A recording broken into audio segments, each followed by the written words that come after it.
மாணவ செல்வங்களே, அடுத்து நாம் திருக்குறளில் அடுத்த பார்க்க இருக்கின்ற அதிகாரம் மெய் உணர்தல். இந்த மெய் உணர்தல் என்பது எந்த அடிப்படையின் கீழ் திருவள்ளுவர் குறிப்பிட்டுள்ளார் என்றால், துறவறம் என்ற அடிப்படையின் கீழ் இந்த மெய் உணர்தலை குறிப்பிட்டு கூறியுள்ளார். அதாவது மெய் உணர்தல் என்றால் என்ன அப்படின்னா, நாம் உள்ளத்தால் ஒன்றை உணர்வது, நாம் உண்மை என்று உணர்வது.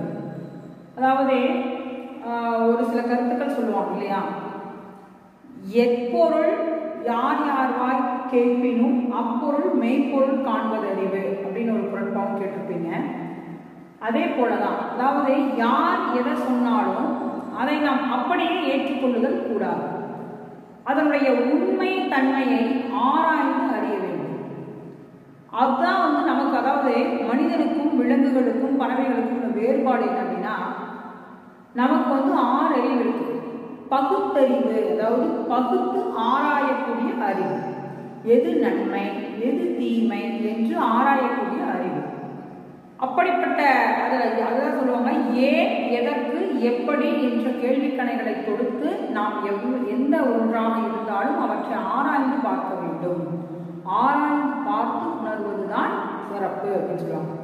அதாவது மெய் உணர்தல் அப்படிங்கிறதுல வள்ளுவர் என்ன சொல்லியிருக்கார் அப்படின்னா, எப்பொருள் எத்தன்மை தாயினும் அப்பொருள் மெய்ப்பொருள் காண்பது அறிவு அப்படிங்கிறார். அறிவு என்றால் என்ன, எதை நாம் அறிவுன்னு சொல்றோம் அப்படின்னா, எப்பொருளை, அதாவது எப்பொருள் எத்தன்மை தாயினும், அந்த பொருள் எந்த தன்மை உடையதாக இருந்தாலும் சரி, அதனுடைய உண்மை தன்மையினை நாம் ஆராய்ந்து அறிய வேண்டும். யார் நம்மிடம் எதை கூறினாலும் அவற்றை அப்படியே ஏற்றுக்கொள்ளக்கூடாது. ஒரு உதாரணமாக விவேகானந்தருடைய இளமை பெயர் நரேந்திரன் அப்படின்னு சொல்லுவாங்க. அவரே சிறு வயதில் விளையாட போகும் பொழுது அந்த மரத்தின் கீழே நிறைய மாணவர்கள் இவர்கள் எல்லாம் சேர்ந்து குழந்தைகள்லாம் ஒன்றாக விளையாடிட்டு இருந்தாங்க. அப்போது அந்த மரத்தினுடைய உரிமையாளர், அதாவது கிராம பகுதியிலாம் பார்த்தீங்கன்னா இந்த வேப்ப மரம் புளிய மரம் இங்கெல்லாம் விளையாண்டுட்டோம்னா பெரியவங்க சொல்லுவாங்க, மாலை நேரத்தில் அந்த மரத்துக்கு போகாதீங்க, இந்த மரத்துக்கு போகாதீங்க, பேய் இருக்கும் பிசாசுக்குலாம் சொல்லுவாங்க. அந்த மாதிரி இவங்கெல்லாம் விளையாண்டுருக்கும் போதே இன்னும் அந்த வழியாக வந்த ஒரு அந்த அந்த மரத்தினுடைய உரிமையாளர் சொன்னார், ஏன்ப்பா எதுக்காக இந்த நேரத்தில் இங்கே விளையாண்டுருக்கீங்க, மரத்துக்கு இருக்கீங்களா, மரத்துக்கு கீழே என்ன பண்ணக்கூடாது, விளையாடக்கூடாது, இங்கே மாலை நேரம் ஆச்சுன்னா இருட்டிடுச்சு அப்படின்னா இங்கே என்ன வரும், பேய் வரும் அப்படின்னு சொல்கிறார். உடனே இதை கேட்ட உடனே மற்ற மாணவர்கள்லாம் என்ன பண்ணாங்க, பயந்து ஓடிட்டாங்க. இவர் விவேகானந்தருக்கு மட்டும் அப்படியா, அது எப்படி இருக்கும், நாம் அதை பார்த்தே தீரணும் அப்படின்னு சொல்லிட்டு இவர் என்ன பண்ணாரு, அன்று முழுவதும் எப்போ பேய் வரும்னு கேட்கிறாரு அந்த உரிமையாளர்கிட்ட. அவர் சொல்றாரு, இருட்டு ஆனதுக்கப்புறம் தான் வரும் அப்படின்னு சொல்றாரு. உடனே எல்லாருமே மற்ற குழந்தைகள்லாம் ஓடிட்டாங்க. இவர் என்ன பண்றாருன்னா, அந்த இளம் பருவத்திலேயே அந்த மரத்தின் மீதே அப்படியே அமர்ந்துட்டுறாரு. இரவு ஆச்சு, நள்ளிரவாச்சு, பொழுதும் முடிஞ்சிச்சு, அதிகாலை முடிஞ்சு காலை பொழுது முடிஞ்சிச்சு. அப்போ பார்த்தாங்கன்னா அவர் அப்படியே கொட்ட விழிச்சு உட்காந்துருக்குறாரு. விழிச்சிட்டு இருந்துட்டு அதுக்கப்புறம் அந்த மரத்துடைய உரிமையாளர் காலையில் வர்றாரு, என்ன தம்பி நீ என்ன வீட்டுக்கே போகல, இங்கே என்ன பண்ணிட்டு இருக்க அப்படின்னு கேட்குறாரு. இன்னும் அவர் சொல்கிறார், நீங்கள் சொன்னீங்க இல்லையா இரவு நேரத்துங்களில் பேய் வரும்னு சொல்லிட்டு, நான் இரவு முழு நீங்கள் தான் இருந்தேன், ஆனால் எந்த பேயுமே வரவே இல்லையே அப்படின்னு சொல்லிட்டு அவர் கேட்குறாரு. உடனே கேட்டவர், இந்த பையன் பாரு மற்றவங்கெல்லாம் பயந்து ஓடிட்டாங்க, இவன் எப்படி அதை ஆராய்ந்து உணர்ந்துருக்கான் பாரு அப்படின்னு சொன்னாங்க. அப்போவே அவருக்கு அந்த பகுத்து அறிவுன்ற அந்த உணர்வு இருந்தது. அதுதான் மெய் உணர்வு. நாம் எதையும் அப்படியே ஆராயாமல் ஏற்றுக்கொள்ளக்கூடாது. அதான் எப்பொருள் எத்தன்மை தாயினும் அப்பொருள் மெய்ப்பொருள் காண்பது அறிவு. அதுதான் அறிவு. யார் சொன்னாலும் அதை அப்படியே உருவாகி கொள்ளக்கூடாது, அதை ஆராய்ந்து பார்த்து உணரணும் அப்படின்னு சொல்றாங்க. இதுதான் முதல் குறட்பா, அதாவது மெய் உணர்தலில் முதல் குறட்பா. அடுத்து பாருங்க, காமம் வெகுளி மயக்கம் இவை மூன்றன் நாமம் கெட கெடும் நோய் அப்படிங்கிறது. அதாவது காமம் அப்படின்னா என்னது, ஆசை, பேராசை சொல்லுவாங்க இல்லையா, ஆசையை காட்டிலும் பேராசை என்பது மிகப்பெரிய ஒரு ஆபத்தை கொண்டு வந்து சேர்க்கக்கூடியது. அப்படிப்பட்ட காமம், வெகுளி, வெகுளி என்றால் என்ன? கோபம், சினம். இந்த கோபமும் ஒருவனை கெடுக்கக்கூடியது. அடுத்தது மயக்கம். மயக்கம் என்றால் என்ன? அதாவது ஒரு பொருள் இருக்கிற மாதிரி இருக்கும், ஆனா அடுத்த நிமிடம் பார்க்கும் பொழுது அது இருக்காது. இந்த அறிவியல படிச்சிருப்பீங்க, காணல் நீர் போன்ற தோற்றம்னு சொல்லுவாங்க. நம்ம இந்த நல்ல வெயில் காலங்களையும் பார்த்தீங்கன்னா சாலைகளில் நம்ம போய் நிற்கும் பொழுது இங்கே நம்ம நின்றுட்டோம்னா அவ்வளோ தொலைதூரத்தில் நீர் தேங்கி நிற்கிற மாதிரி ஒரு தோற்றம் இருக்கும். ஆனால் அங்கே போய் பார்த்தா அது இருக்காது. அது மாதிரி தான் மயக்கம் என்பது இரண்டரை தோன்றுதல். அதாவது இருக்கிற மாதிரி இருக்கும், ஆனால் அங்கே போய் பார்த்தா இருக்காது. கொஞ்ச நேரம் இருக்கும், அது இருக்காது. அந்த மாதிரியான ஒரு மாய தோற்றம் தான் அந்த மயக்கம். இவை மூன்றன் நாமம் கெட கெடும் நோய். இந்த மூன்றும் மனிதனிடத்தில் இருந்தால் அவனுடைய நாமம் என்ன? அவனுடைய பெயர் கெட கெடும் நோய். அதை அவனை கெடுக்கக்கூடிய நோய் இந்த மூன்றும் தான். இந்த மூன்றையும் ஒரு மனிதன் அறவே அழித்து விட்டால் அவன் சிறந்தவனாக திகழ்வான் சொல்றான். ஆசை இருக்கலாம், அதாவது நாம் இதை வந்து செய்யணும், அதை செய்யணும் அப்படின்னு ஆசை கொள்வது வேறு. ஆனால் பேராசை என்பது கூடாது. சொல்லுவாங்களே, பேராசை பெருநாசம் சொல்லுவாங்க இல்லையா, அந்த மாதிரி எந்த ஒரு பொருளின் மீது பேராசை கொள்ளுதல் கூடாது. அதான் புத்தர் சொல்லியிருப்பாரு இல்லையா, ஆசையே துன்பத்திற்கு காரணம் அப்படின்னு சொல்லுவாங்க. அதுபோல அப்போ மனிதனிடம் வந்து இந்த காமம், அதாவது என்றால் என்ன? பேராசை கூடாது. வெகுளி, வெகுளி என்றால் என்ன? கோபம், சினம். ஆத்திரக்காரனுக்கு புத்தி மட்டு அப்படின்னு சொல்லுவாங்க, கேள்விப்பட்டிருக்கீங்களா? ஒரு பழமொழி என்ன? அதாவது கோபத்துல நாம் என்ன செய்கிறோம் என்றே நமக்கே தெரியாது. அந்த சமயங்கள்ல நாம் செய்வது தவறா சரியா என்று கூட தெரியாம நாம் தவறுகள் செய்கிறோம். இன்னைக்கு நிறைய பேர் பார்த்தீங்கன்னா குற்றவாளிகளாக, இன்னைக்கு கைதிகளாக இருக்கக்கூடியவங்க எல்லாமே பார்த்தீங்கன்னா ஒரு கோபத்தின் காரணமாக ஒரு நிமிடம் அந்த கோபத்தை கட்டுப்படுத்தி இருந்தா அவங்க அந்த மாதிரியான குற்றவாளிகளாக ஆயிருக்க மாட்டாங்க. இன்னைக்கு நிறைய பேர் கேட்டீங்கன்னு சொல்லுவாங்க, நான் ஏதோ கோபப்பட்டு செஞ்சுட்டேன், தெரியாம செஞ்சுட்டேன்னு சொல்லுவாங்க. ஆனா அந்த ஒரு நிமிடம் கோபம் அவர்களை என்னமா மாற்றிவிடும்? கெட்டவர்களாக மாற்றிவிடும், தீயவர்களாக மாற்றிவிடும். அப்படிப்பட்ட அந்த கோபத்தை அறவே அழித்து விட வேண்டும். அடுத்தது மயக்கம். எந்த ஒன்றையும் தெளிவர தெரியணும். அது வந்து ஒரு அதாவது இருக்கிற மாதிரி இல்லாத இருக்கிற மாதிரி ஒரு தோற்றம், மாய தோற்றம் சொல்லுவாங்க இல்லையா, மாய தோற்றம்னு சொல்லுவாங்க. அந்த மாதிரி அந்த மாய தோற்றம் இருக்கக்கூடாது. எதையுமே தெளிவாக தெரிந்து கொள்ளணும். இந்த மாதிரியான இந்த மூன்றும் ஒரு மனிதனிடம் இருந்து அறவே ஒழிந்து விட்டால் அவன் சிறப்பானவனாக தோன்றுவான். இவை மூன்றன் நாமம் கெட கெடும் நோய். இதுதான் ஒருவனை கெடுக்கக்கூடிய மிகப்பெரிய ஒரு துன்பத்தை தரக்கூடியது. நோய் என்ன? அது அவனுக்கு துன்பத்தை தரக்கூடிய ஒன்று அப்படின்னு சொல்றார்கள். அது மெய்யுணர்தல்ல எப்பொருள் எத்தன்மை தாயினும் அப்பொருள் மெய்ப்பொருள் காண்பது அறிவு. இது வந்து மனப்பாட செய்யும். சரியா? அதனால கவனமா இதைய நன்கு சீர்பிரித்து படித்து எழுதிப்பாங்க. அடுத்து காமம், வெகுளி, மயக்கம் இம்மூன்றன் நாமம் கெட கெடும் நோய் அப்படிங்கிறார். இந்த மூன்றையும் மனிதன் அறவே ஒழித்து விட்டால் அது அவனுக்கு துன்பத்தை தருவதிலிருந்து அவன் பாதுகாக்கப்படுவான். சரி, அடுத்த அதிகாரம் பாருங்க. பெரியாரை துணை கோடல். பெரியாரை துணை கோடல். அது என்ன பெரியாரை துணை கோடல்? அதாவது வயதிலும் சரி, அறிவிலும் சரி, காலத்திலும் சரி, அதாவது இந்த மூன்றிலேயுமே மூத்தவர்கள், அதாவது முதியவர்கள், அவர்களை வந்து சான்றோர்கள், அந்த சான்றோர்களை நாம் எப்பொழுதும் என்ன பண்ணணும்னா துணையாக கொள்ளுதல் வேண்டும். இப்போ நம்ம வீட்டிலேருந்து பார்த்தீங்கன்னா நாம் இருக்கோம், நம்மை காட்டி இப்போ நம்முடைய பெற்றோர்கள், நம்மளுடைய தாத்தா பாட்டி அவங்களாம் இருக்காங்கன்னா ஏதாவது ஒரு விசேஷங்களோ ஏதாவது ஒரு செயல்களோ நடக்கும்போது முதல்ல அம்மா அப்பா என்ன பண்ணுவாங்க, தாத்தா பாட்டிக்கிட்ட அவங்களுக்கு தான் போய் முதல்ல கருத்து கேட்பாங்க. இதை இப்படி செய்யலாமா, இதை செய்யக்கூடாதா, இதை எப்படி செய்யலாம் அப்படின்னு அவங்கள்ட்ட போய் கேட்பாங்க. காரணம் என்ன? அவர்கள் அனுபவத்தில் சிறந்தவர்கள் இல்லையா, வயதில் மூத்தவர்கள், அறிவிலும் சிறந்தவர்கள். அப்படிப்பட்டவர்களிடம் போய் அவர்கள் கேட்டு அதை வந்து சரி. ஏன் அப்படின்னா அவர்கள் அந்த காலத்தை கடந்துதான் இங்க வந்திருப்பாங்க. அதனால காலத்திலும் முற்பட்டவர்கள் அவர்கள் இல்லையா. அதனால அவர்கள் அத்தகைய அத்தகைய பெரியாருடைய துணை நமக்கு என்றைக்குமே வேண்டும். அந்த பெரியாரை துணை போடுவதை பற்றி தான் அடுத்தது நம்ம பார்க்க பாருங்க. அரியவற்றுள் எல்லாம் அறிவே. அரியவற்றுள் எல்லாம் அறிவே. அரியவற்றுள் அப்படிங்கிறது என்ன? அதாவது கிடைத்ததற்கரிய எல்லா பேர்களை காட்டிலும் அரிய பேர் எது என்றால் பெரியாரை பேணி தமரா குழல். பேணி என்ன? பாதுகாத்து நம் உறவினராக வைத்துக் கொள்ள வேண்டும். பெரியவர்களை, அதாவது அரியவற்றுள் எல்லாம் அறிவே. அரியவற்றுள் எல்லாம் அறிவே. சிறந்தவற்றுள் எல்லாம் சிறந்தது எது என்றால் பெரியவர்களை, பெரியாரை பேணி என்ன?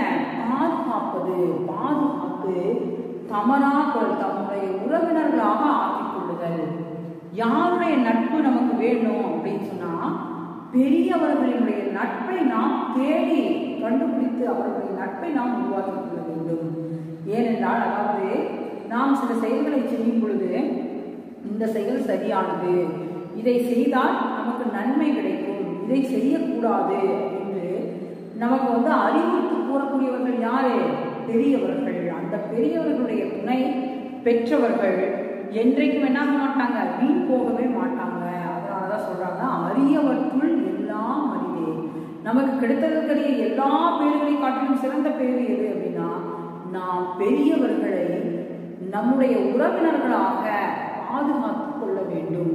அப்படிப்பட்ட ஒரு சிறப்பு நமக்கு இருந்து அப்படின்னா நாம் எத்தகைய செயலையும் மேற்கொள்ளாத ஒரு உறுதுணையாக இருக்கும். நம்மை வழிநடத்த செல்லக்கூடியவர்கள் அந்த பெரியோர்கள். இதைத்தான் பெரியாரை துணை போடல் அப்படிங்கிற அதிகாரத்துல அரியவற்றுள் எல்லாம் அறிவே பெரியாரை பேணி தமரா குழல் அப்படின்னு சொல்றாங்க. ஏன் அப்படின்னா அவர்கள் தான் நமக்கு கூறுவாங்க, எடுத்து கூறுவாங்க இதை செய்யணும், இதை செய்யக்கூடாது. ஏன் அப்படின்னா நம்ம ஒரு செயலை செய்யும் பொழுது நாம் செய்யக்கூடியது நமக்கு சரியானதாக தோன்றும். ஆனா மற்றவர்களுடைய பார்வைகள் பார்க்கும் பொழுதுதான் நாம் செய்வது சரியா தவறா என்று அவர்கள் சுட்டி காட்டுவதற்கு ஒருவர் வேண்டும். அதுதான் சொல்றாங்க பெரியாரை பேணி தவறாக கொள். நம்முடைய உறவினர்களாக அவர்களை நம்மை சுற்றமாக அவர்களை சூழ்ந்திருக்கும்படி நாம் அவர்களை ஆக்கிக் கொள்ள வேண்டும் அப்படின்னு சொல்றாங்க. அடுத்தது பாருங்க. சரி, அடுத்த குழப்பம் பாருங்க. இடிப்பாறை இல்லாத ஏமரா மன்னன் கெடுப்பார் இல்லானும் கெடும். அது என்ன இடிப்பாறை? இடிப்பாறை எடுத்து உரைக்கக்கூடிய, சுட்டி காட்டக்கூடிய இடிப்பாறை இல்லாத ஏமரா மன்னன். அதாவது ஏமரா என்ன பொருள் அப்படின்னா பாதுகாப்பு இல்லாத ஒரு மன்னன். அது என்ன பாதுகாப்பு இல்லாத ஒரு மன்னன் அப்படின்னா ஒருவருக்கு நல்லது கெட்டது என்று எடுத்து சொல்வதற்கு யாரேனும் ஒருவர் இருக்கணும். அப்படி இல்லைன்னா அவர்கள் தாங்கள் நினைப்பதே, அதாவது சொல்லுவாங்க இல்லையா, மனம் போன போக்கெல்லாம் போகுது, தான் நினைப்பதே சரி அப்படின்னு சொல்லிட்டு அவங்க தன்னுடைய போக்கிலே போவாங்க. அப்படிப்பட்டவர்கள் பாதுகாப்பு இல்லாதவர்களாக ஆகிறாங்க. அவங்களுக்கு எது நன்மை எது தீமை எடுத்து சொல்வதற்கு ஆள் இல்லாத பொழுது அவர்கள் அப்படி ஒரு அவர்களே தாம் மனம் போன போக்கில் சென்று கெட்டழிந்து விடுவார்கள். அதை சொன்னாங்க இடிப்பாறை இல்லாத ஏமரா மன்னன் கெடுப்பார் இல்லாமலும் கெடும். அவனை கெடுப்பதற்கு வேறு பகைவர்கள் தேவையே இல்லை. அவன் தான் செய்யக்கூடிய செயல்களின் மூலமாகவே அவன் கெட்டு அழிந்து விடுவான். அப்போ மன்னனுக்கு யாராவது எடுத்து சொல்ல முடியுமா அப்படின்னா, இப்போ நீங்க பார்த்தீங்கன்னு சொன்னா, இப்போ அந்த காலத்துலலாம் அரசர்கள் இருப்பாங்க. அந்த அரசர்களுடைய அவையில பார்த்தீங்கன்னா பெரும் புலவர்கள் இருப்பாங்க. அவர்களுக்கு எடுத்து சொல்லக்கூடிய நீதி கருத்துக்களை சொல்லக்கூடிய அந்த சட்ட வல்லுநர்களாக இருப்பாங்க. அவர்களெல்லாம் ஒரு ஏதேனும் ஒரு வழக்கு அப்படின்னு வந்ததுன்னா இதில் இந்த கருத்து இந்த இதை சொல்லலாம், இது இந்த மாதிரி இருக்கு அப்படிங்கிறது எடுத்து சொல்லுவாங்க. அதை வைத்து தான் அரசன் என்ன பண்ணுவார், நியாயம், அதாவது தீர்ப்பு வழங்குவார்.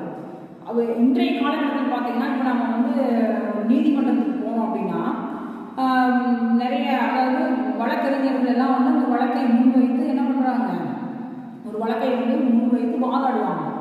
அதனுடைய எல்லாத்தையும் இது பண்ணிட்டு கடைசியில் தீர்வு சொல்லுகின்ற அந்த நீதிபதி என்ன பண்ணுவார், அவர் தாமா ஒரு நீதியை சொல்ல மாட்டார். அவர் என்ன பண்ணுவார், அந்த சட்டத்தில் இருக்கக்கூடிய அந்த சட்டம் என்ன சொல்லுதோ அந்த சட்டத்தில் உள்ள விதிமுறைகளின்படி தான் என்ன பண்ணுவார், தீர்ப்பை வழங்குவார். அப்போ அதுபோல அவருக்கு எப்படி அந்த சட்டங்கள் அந்த சட்ட நூல்கள் வந்து அவருக்கு உறுதுணை செய்கிறதோ அது போலதான் ஒரு அரசனுக்கு அங்க இருக்கக்கூடிய அந்த புலவர்கள் பெரும் புலவர்களும் அந்த மாதிரி சட்ட வல்லுநர்களும் அவர்களுக்கு உறுதுணை செய்வாங்க. அவங்க சொல்றதை கேட்டு அவங்க சரியான தீர்ப்பை சொல்லுவாங்க. தான் வந்து தனக்கு வேண்டியவங்க வேண்டாதவங்க அப்படி பார்த்து நீதி சொல்லக்கூடியது என்ன இது, அது வந்து முறையான நீதி ஆகாது. அப்படிப்பட்ட ஒரு யார் இப்போ வந்து தவறான ஒரு நீதியை ஒரு அரசன் செஞ்சுட்டான் அப்படின்னா உடனே அந்த அரசனுக்கு வந்து என்னது தான் தவறு செஞ்சுட்டோம் அப்படிங்கிற அந்த உணர்வு வரணும் இல்லையா? அப்ப தான் தவறே செய்யல அப்படின்னு நினைச்சிட்டு இருந்தான் அப்படின்னா அவனை கெடுப்பதற்கு வேறு பகைவர்கள் யாருமே இல்லை. அவன் நாளடைவில் அவனே என்ன பண்ணுவான், தீமைகளை செய்து அவன் தானே கெட்டடிவான். அதுதான் சொல்றாங்க, இடிப்பாறை இல்லாத ஏமராமன் கெடுப்பான் இல்லாமல் கெடும். ஒருவன் தவறு செய்யும் பொழுது நீ செய்தது தவறு என்று அவனை சுட்டி காட்டி திருத்த வேண்டும். அவ்வாறு திருத்தவில்லை என்றால் அவன் கெட்டொழிவது உறுதி என்பதுதான் இந்த குறட்பாவின் மூலம் வள்ளுவர். அடுத்து பாருங்க, பல்லார் பகை குழலின் பத்தடுத்த தீமைக்கே நல்லார் தொடர்க்கை விடல் அப்படின்னு சொல்றாரு. அதாவது பல்லார் பகை குழலின் ஒருவருக்கு வந்து பகைவர்கள் வந்து நூற்றுக்கணக்கில் பகைவர்கள் இருந்தாலும் கூட அவர்களை வெல்லக்கூடிய திறமை அவனுக்கு எப்பொழுது கிடைக்கும் அப்படின்னு பார்த்தோம்னா நல்லவருடைய தொடர்பு இருந்தா அவன் எத்தனை பகைவர்கள் இருந்தாலும் கூட அவர்களை வென்று விடலாம். ஏன் அப்படின்னா நல்லவர், அதாவது அந்த பெரியவர்கள் அந்த நல்லவர்களுடைய அந்த சொற்படி கேட்டு நடக்கும் பொழுது அந்த பகைவர்களை எப்படி நாம வந்து என்ன பண்ணலாம், வெற்றி கொள்ள முடியும் அப்படிங்கிற இதை வந்து பெரியவர்கள் நமக்கு சொல்லுவாங்க. அந்த நல்லவர்கள் நமக்கு சொல்லுவாங்க. அந்த நல்லவர்களுடைய தொடர்பு எப்பொழுது நம்மை விட்டு போகிறதோ அப்பொழுது வள்ளுவர் சொல்றாரு பாருங்க, பத்தடுத்த தீமைக்கே அப்படின்னு சொல்றாரு. அதாவது பத்தினுடைய அடுக்கு, அதாவது நூற்றுக்கணக்கான பகைவர்கள் இருந்தாலும் கூட நல்லவர்களுடைய துணை இருக்கும் பொழுது நாம் அவர்களை வென்று விடலாம். ஆனால் பத்தடுத்த தீமைக்கே எப்பொழுது நமக்கு தீமை கிடைக்கும் அப்படின்னா நல்லார் தொடர்கை விடல். இந்த நல்லவர்களுடைய நட்பை நாம் எப்பொழுது முறித்துக் கொள்கிறோமோ, எப்பொழுது நாம் துண்டித்து விடுகிறோமோ அப்பொழுது நமக்கு அந்த பகைவர்கள் 100 அல்ல 1000 லட்சக்கணக்கில் அந்த பகைவர்கள் வந்தாலும் கூட அது நமக்கு அதை காட்டிலும் மிகுந்த துன்பத்தை தான் கொடுக்கும். சொல்றது புரியுதா உங்களுக்கு? அதாவது பகைவர்கள் நம்மை சுற்றி அதிகமானவர்கள் இருந்தாலும் கூட நல்லவர் ஒருவருடைய நட்பு நமக்கு இருந்தது அப்படின்னா அந்த பகைவர்களை நாம் அழிக்கக்கூடிய வலிமை நமக்கு கிடைக்கும். அதற்கு உண்டான சிறப்பை வந்து அந்த பெரியோர்கள் நமக்கு கொடுப்பாங்க. ஆனா பகைவர்கள் நம்மைக்கு வந்து இல்லைனாலும் கூட நாம் நல்லவர்களுடைய தொடர்பை கைவிட்டோம் அப்படின்னா பகைவர்கள் வந்து நமக்கு கொடுக்கக்கூடிய துன்பத்தை காட்டிலும் பல மடங்கு துன்பம் நமக்கு வந்து சேரும் அப்படின்னு சொல்றாங்க. அதனால பகைவர்களுடைய துன்பத்தில் இருந்து நாம் விலகணும், அல்லது நாம் நம்முடைய இதில் வந்து சிறப்பானவர்களாக இருக்கணும் அப்படின்னா பெரியவர்களுடைய துணை நமக்கு வேணும். அதுதான் இந்த பெரியாரை துணையோடர் அப்படிங்கிறதுல 3 குறட்பாக்கள் நமக்கு கொடுத்துருக்காங்க. ஒன்று, அரியவற்றுள் எல்லாம் அறிவே பெரியாரை பேணி தமரா குழல். அடுத்தது, இடிப்பாறை இல்லாத ஏமரா மன்ன கெடுப்பாரிலானும் கெடும். பல்லா பகைகுழலின் பத்தடுத்த தீமைக்கே நல்லா உடக்கை விடல். சரியா? அடுத்து நம்ம என்ன பார்க்க போறோம்னா கொடுங்கோன்மை. அது என்ன கோன்? கோன் அப்படின்னா யாரு? அரசன். கோன்மை, கொடுங்கோன்மைனா கொடுங்கோல் ஆட்சி. கோ அப்படின்னா அரசன், அவன் செய்யக்கூடிய ஆட்சி கொடுங்கோன்மை, கொடுமையான ஆட்சி. அதாவது கொடுமையான ஆட்சி அப்படின்னா ஒரு மக்களை ஆட்சி செய்யக்கூடிய அரசன் எப்படிப்பட்டவனாக இருக்கணும்னா மக்கள் எதனால் மகிழ்ச்சியாக இருப்பார்கள்.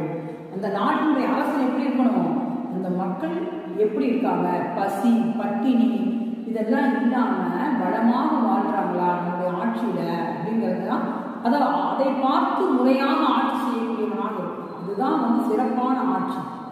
அப்படி இல்லாம மக்கள் எப்படி வேண்டுமானாலும் போகட்டும், ஆனால் நாம் நல்லா இருக்கணும். அரசனாகிய நாம் மட்டும் பொன் பொருள் பதவி எல்லாமே, அதாவது நம்மை சுற்றி நாம் வந்து வசதியாக வாழ்ந்தா போதும், மக்கள் எப்படியோ இருந்துட்டு போகட்டும், ஆனால் நாம் வளமாக வாழணும்னு நினைக்கக்கூடிய அரசன் அவன் சிறந்த அரசனாகவே இருக்க மாட்டான். அவன் செய்யக்கூடிய ஆட்சி முறையும் எப்படிப்பட்டது? கொடுங்கோல் ஆட்சியாகத்தான் இருக்கும் இல்லையா? அதுதான் கொடுங்கோன்மை அப்படின்னா கொடுமையான ஆட்சி. எது கொடுமையான ஆட்சி? கொடுங்கோன்மை அப்படின்னு சொன்னா, வேரோடு நின்றான் இடுவென்றது போலும் கோளோடு நின்றான் இரவு. வேரோடு, வேல் என்கின்ற ஒரு கூர்மையான ஆயுதத்தை வைத்துக் கொண்டு அன்றைய காலகட்டத்தில் என்ன சொல்லுவாங்க, அதாவது வழிப்பறி கொள்ளை செய்யறதுன்னு சொல்லுவாங்க இல்லையா? கேள்விப்பட்டிருக்கீங்களா? இந்த பகுதியிலாம் நம்ம அதாவது கோயிலுக்கு போது என்ன பண்ணுவாங்க, அந்த கத்தி காட்டி மிரட்டி உங்கள்கிட்ட இருக்கிற பணம் எடு, நகை எடு அப்படின்னு சொல்லுவாங்க. அந்த மாதிரியான வழிப்பறி செய்யக்கூடியவனை போல வேரோடு நின்றான் இடுவென்றது போலும் கோளோடு நின்றான் இரவு. அதாவது அவனுக்கும் இந்த அரசனுக்கும் வேறுபாடே இல்லை.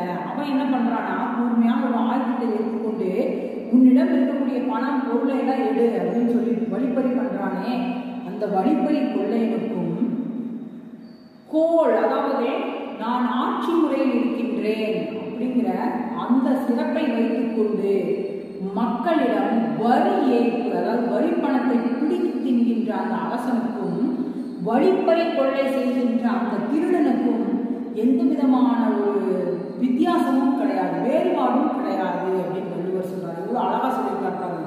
அதாவது மக்களை சுரண்டி பிழைக்கின்ற அந்த அதிகார வர்க்கம், அந்த அரசர்களை பற்றி எப்படி சொல்றாரு பாருங்க. அதாவது ஒரு வழிப்பறி கொள்ளை செய்கின்ற ஒருவன் கூர்மையான வேல் என்பது கூர்மையான ஆயுதம் பார்த்துக்கீங்களா, அதை வைத்து நான் இதால குத்திருவேன், பணம் நகையில எடு அப்படின்னு சொல்லி வழிப்பறி செய்கின்ற அந்த கொள்ளையனுக்கும் மக்களை கொண்டு வந்து வரி, அதாவது நீங்க இந்த வரி கொண்டு செலுத்தணும், அந்த வரியை செலுத்தணும், திரையை கொண்டு வந்து செலுத்தணும், அந்த வரியை செலுத்தணும் அப்படின்னு சொல்லி அந்த மக்களை வந்து பிழிந்து அவர்களிடமிருந்து வரி ஏய்ப்பு செய்கின்ற அந்த அரசனுக்கும் அந்த வழிப்பறி கொள்ளை செய்கின்றவர்களுக்கும் எந்த விதமான வேறுபாடும் கிடையாது அப்படின்னு சொல்றாரு. இப்ப பாருங்க, மக்களை வந்து அவர்களை வருத்தி, அதாவது அவர்கள் வளமாக வாழ்வதற்கு தான் அரசன். ஏன்னா மக்கள் வந்து வளமாக வாழணும், மக்களுக்கு வந்து தேவையானதை செய்யணும். ஒரு அரசன் எப்படி நினைக்கணும் அப்படின்னா, தன்னுடைய ஆட்சியில மக்கள் நிம்மதியா இருக்கணும் இல்லையா? அப்படிப்பட்ட ஆட்சி முறை தான் இருக்கணும். ஏன்னா அன்றைய காலகட்டத்தில் சேரர், சோழர், பாண்டியர்கள் எல்லாருமே அவர்களுடைய ஆட்சி முறை எப்படி இருக்கும் அப்படின்னு சொல்லி பார்த்தீங்கன்னா, அவர்கள் எல்லாம் தன்னுடைய வந்து மண்நீதி சோழனுடைய இதுல எல்லாம் பார்த்தீங்கன்னா அவர்கள் எப்படி வந்து நீதி தவறாம, அதாவது தன்னுடைய மகன் வந்து தேர்காலில் வந்து ஒரு கன்று, அந்த இளம் கன்றை வந்து தன்னுடைய தேர்காலம் சிக்கி இறந்த உடனேயும் அவர் ஒரு அரசர், அவர் நினைத்திருந்தா என்ன பண்ணிருக்கலாம், உடனே அவர் வந்து நான் ஒரு அரசர், அது ஏதோ ஒரு கன்று குட்டி இறந்துருச்சு, அதுக்காகலாம் நான் என்ன பண்ண முடியாது, நீதி வழங்க முடியாது, அது போனால் போட்டுன்னு சொல்லியிருக்கலாம். ஆனால் அந்த நிலையிலும் கூட அவர் என்ன பண்ணாரு, அந்த கன்றை இழந்து தாய் பசி எப்படி வருந்துகின்றதோ அதுபோல நான் என் மகனை இழந்து வருந்த வேண்டும் அப்படின்னு சொன்னார். அதுதான் உண்மையான நீதி. அப்படிப்பட்ட அரசர்கள், அப்படிப்பட்ட மன்னர்கள் வாழ்ந்த காலம் அது. அப்போ இவர் சொல்ற அன்றும் சரி இன்றும் சரி மக்கள் வந்து மக்களை வருத்தி செய்யாத ஒரு ஆட்சி முறை தான் சிறந்த ஆட்சி முறை. மக்களிடமிருந்து பிடுங்கி வாழுகின்ற ஆட்சி முறையானது எப்படிப்பட்டது அப்படின்னு சொல்றாரு, கோளோடு நின்றான் வேரோடு நின்றான் விடு என்றது போலும் கோளோடு நின்றான் இரவு. இரவு நேரங்களில் உண்மையான ஆயுதங்களை வைத்து வழிப்பறி செய்கின்ற கொள்ளையர்களுக்கும் தான் அரசன் என்கின்ற ஆட்சி முறையை வைத்துக் கொண்டு மக்களிடம் வரி ஏய்ப்பு செய்பவர்களுக்கும் எந்த வேறுபாடும் கிடையாது அப்படின்னு மிக அருமையாக சொல்லியிருக்காரு. அடுத்து பாருங்க, நாள்தோறும் நாடி முறை செய்யா மன்னவன் நாள்தோறும் நாடு கெடும். ஒவ்வொரு நாளும் தன்னுடைய நாட்டு மக்கள் எப்படி இருக்காங்க, நாடு எப்படி இருக்குது, இன்னும் நம் நாட்டினுடைய வளர்ச்சிக்காக நாம் என்ன செய்யணும் அப்படின்னு ஒவ்வொரு நாளும் அதை வந்து என்ன பண்ணணும், முறையாக யோசித்து தகுந்தாற் போல செய்யாதவர்களுடைய நாடு என்ன ஆகும் அப்படின்னா கெட்டு அழிந்துவிடும். அந்த மன்னனுடைய நாடு கெட்டு அழிந்துவிடும். அதாவது இதை பற்றி சொல்லும்போது நான் உங்களுக்கு ஒரு நினைவு கூற விரும்புகிறேன்.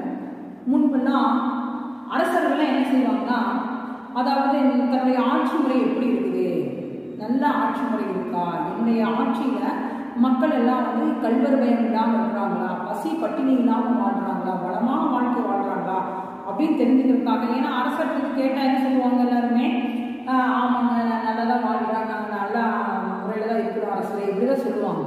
அப்போ அவர்களிடம் எப்படி உண்மையை நாம் தெரிந்து கொள்வது என்பதற்காக இரவு நேரங்களில் அரசர்கள் என்ன பண்ணுவாங்கன்னா மாறு வேடம் அணிந்து, ஒன்று தன்னுடைய ஒற்றர்களை அனுப்பி தன்னுடைய ஆட்சி முறை சிறப்பாக இருக்கா, அல்லது நாம் ஏதாவது தவறு செய்யறோமா, அப்படி தவறு செய்தால் அதை திருத்திக் கொள்ளலாம் அப்படின்னு சொல்லிட்டு ஒன்று ஒற்றர்கள் மூலமாகவோ அல்லது தாமே என்ன பண்ணுவாங்களாம் மாறு வேடம் அணிந்து சென்று நகர்வலம் போவாங்க இரவு நேரங்கள்.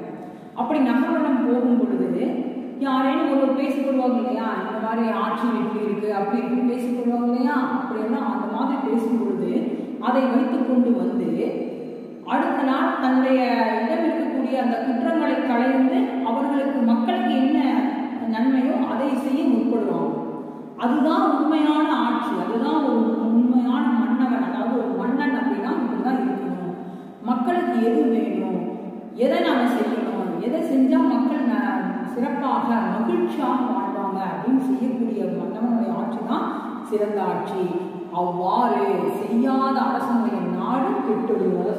நாள்தோறும் நாடி முறை செய்யா மன்னவன் ஒவ்வொரு நாளும் மக்களுக்கு எது வேணும் எது வேண்டாம், எது நன்மை எது தீமை என்று ஆராய்ந்து அறிந்து ஆட்சி செய்யாத மன்னவனுடைய ஆட்சி நாள்தோறும் நாடும் கெடும். அவனுடைய நாள் ஒவ்வொரு நாள் என்ன ஆகும், கொஞ்சம் கொஞ்சமா குறைந்து அவனுடைய ஆட்சியே என்ன ஆயிடும், கவிழ்ந்துடும். அவனுடைய ஆட்சி முறையே மாறிடும்.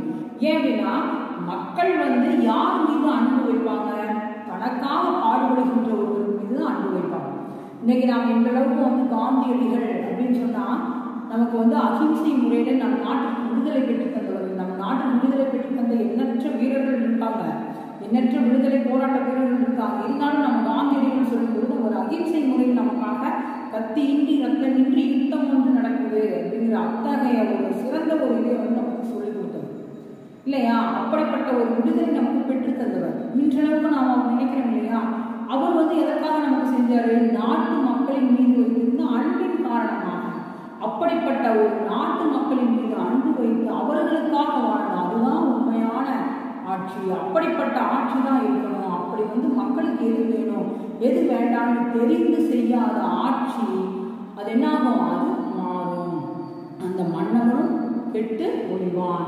அதான் நாள்தோறும் நாடி முறை செய்யா மன்னவன். அவ்வாறு ஒவ்வொரு நாளும் தன்னுடைய ஆட்சி பொறுப்பை நல்ல சிறப்பானதாக மாற்றிக்கொள்ளாத ஒரு அரசன் நாள்தோறும் நாடும் கெடும். அவனுடைய நாடு என்னாகும், கெட்டு அழியும் அப்படின்னு சொல்றாங்க.